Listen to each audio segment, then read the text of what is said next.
خود کو خوش رکھنا چاہتے ہو تو ہر چیز کا لطف اٹھاؤ۔ کسی چیز کا عادی نہ بنو، ورنہ عادتیں اکثر ذلیل کرتی ہیں۔ ناکام لوگوں کی صحبت میں رہتے ہوئے آپ کبھی کامیاب نہیں ہو سکتے۔ دنیا میں وہی کام ناممکن ہے جسے آپ کبھی شروع نہیں کرتے۔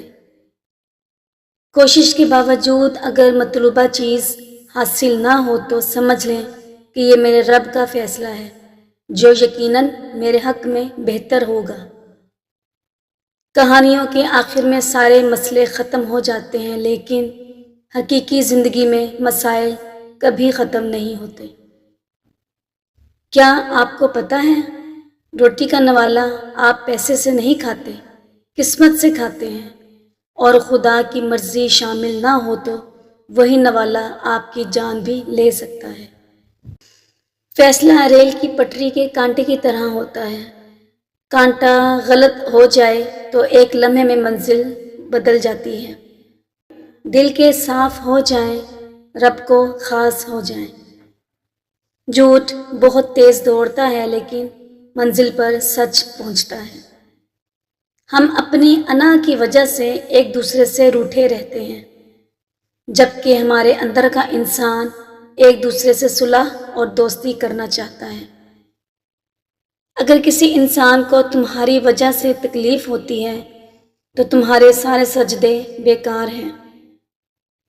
صبح کی نیند انسان کے ارادوں کو کمزور کرتی ہے۔ منزلوں کو حاصل کرنے والے کبھی دیر تک سویا نہیں کرتے۔ ہم سوچتے ہوں گے کہ ہم غیبت کر کے دوسروں کو بدنام کرتے ہیں۔ دراصل حقیقت یہ ہے کہ غیبت ہمیں بدنام کر رہی ہوتی ہے۔ احساس مضبوط تعلقات کی بنیاد ہے، اور احساس ہمیشہ وہی شخص کرتا ہے جو خود غرض نہیں ہوتا۔ اگر آپ نے اپنی موت آسان کرنی ہو تو دوسروں کی زندگی آسان کر دو۔ کچھ تکلیفیں ایسی ہوتی ہیں جن پر معاف تو کیا جا سکتا ہے، لیکن تعلق نہیں رکھا جا سکتا۔ اگر گلاس دودھ سے بھرا ہوا ہے تو آپ اس میں اور دودھ نہیں ڈال سکتے، لیکن آپ اس میں شکر ڈالیں تو شکر اپنی جگہ بنا لیتی ہے اور اپنا ہونے کا احساس دلاتی ہے۔ اسی طرح اچھے لوگ ہر کسی کے دل میں اپنی جگہ بنا لیتے ہیں۔ اخلاق اچھا ہونا چاہیے جو انسان کو خوبصورت بناتا ہے۔ کچھ لوگ مسکراہٹیں بکھیرتے رہتے ہیں اور احساس بھی نہیں ہونے دیتے کہ وہ خود اندر سے کب کے مر چکے ہیں۔ اگر تم خود میں سے غرور کی عادت کو مٹانا چاہتے ہو تو غریب لوگوں کو سلام کیا کرو۔ اللہ تعالیٰ کا فضل ہمیشہ ان کا تعاقب کرتا ہے جن کی نیتیں صاف ہوتی ہیں۔ معصوم سی بیٹی جب گود میں سو جاتی ہے تو اس کے معصوم چہرے کو دیکھتی ہوں۔ یہ سوچ پریشان کر دیتی ہے کہ کل کیسے لوگ ملیں گے، کیسا شوہر ملے گا اسے۔ بے اختیار میرے ہونٹ اس کے نازک گالوں پر سبت ہو جاتے ہیں۔ ایک آہ دعا کا روپ دھار لیتی ہے کہ اللہ اس کو خوش رکھنا، اس کے نصیب اچھے کرنا، اس کو احساس کرنے والا مہربان شریک سفر دینا۔ جو رشتے ہماری طاقت ہوتے ہیں اکثر وہی ہماری کمزوری ہوتے ہیں۔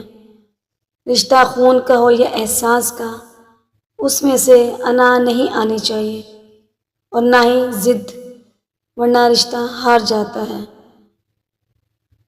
افسوس کہ کبھی کبھی ہمیں ایک ہی شخص سے بار بار ٹھوکر لگتی ہے، لیکن پھر بھی ہم نہیں سنبھلتے۔